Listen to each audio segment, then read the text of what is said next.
Bratton. How does one introduce the Sarah Bratton? Well, to start off, you need the basics. Pranks, sports, kindness, and one of the best friends you could ever ask for. Oh, and of course, she's a twin. After you get the basics, detail comes next. Sarah and her posse of pranksters have been tormenting SMS students and teachers with their sticky notes, Jell-O, and wrapping paper since freshman year. Anyone remember Coach M? Maybe the pranks had something to do with it. Sarah plays sports so hard that she has injured herself pretty much every season and even played through almost a whole season of lacrosse with a torn ACL. But that didn't stop her because nothing can stop Sarah Bratton, except maybe tree nuts. Speaking of tree nuts, Sarah's constant vigilance towards her nut allergy and her asthma has come in clutch multiple times for the class of 2020 and has probably saved us a couple of lives. That's just the kind of person Sarah is. She's funny, persevering, supportive, and is always there to give a reassuring smile or eye roll. I know she has some amazing words for us today, maybe even some good prank ideas, so let's give it up for the one and only Sarah Bratton.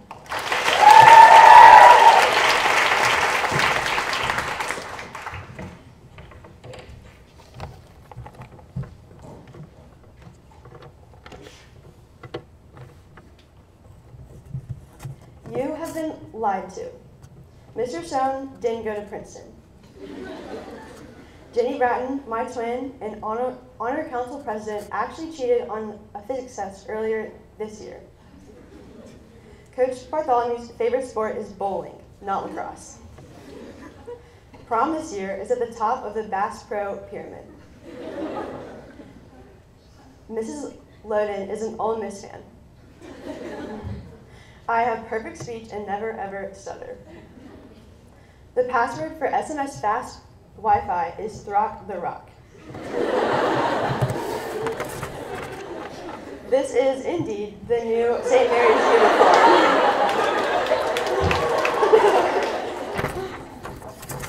Now, everything I just told you is a lie. Some of you might have realized I was messing with you, but I bet that many of you had to think twice about a few of those lies I told. And I know for sure that a lot of you fell for the fake uniform picture about a month ago. To make this a true St. Mary's senior speech, I have to say, I have a confession to make. I am the creator of the fake uniform picture.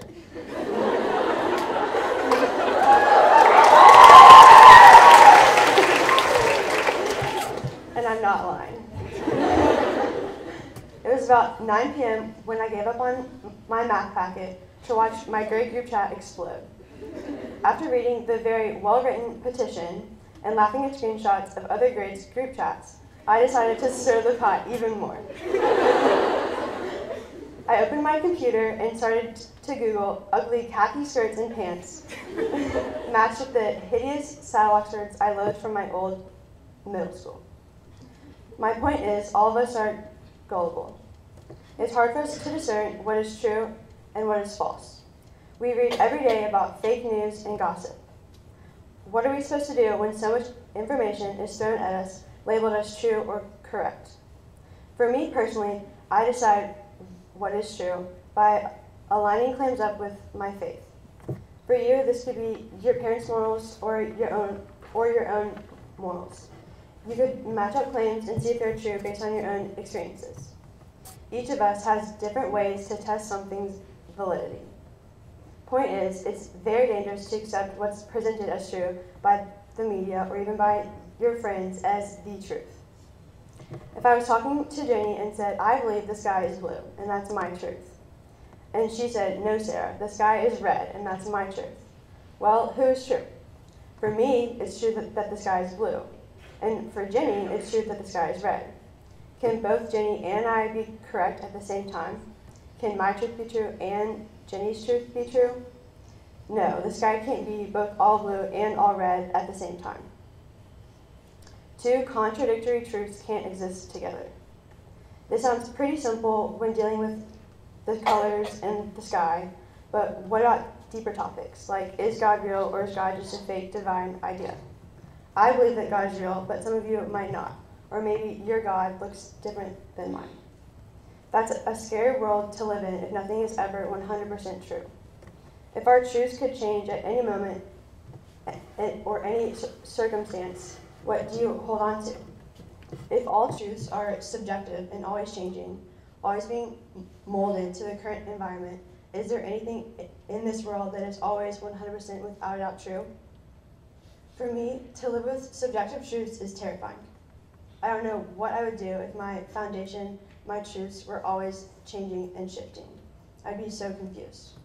I would never fully commit myself to anything, any ideology, if I thought it might change in a couple months or years.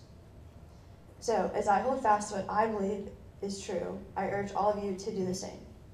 This world will throw lies at you, just like I did earlier, and you will be so confused if you don't know your objective truths. I urge you all to search for those strong, absolute foundations that will never change and will always be true. Thank you.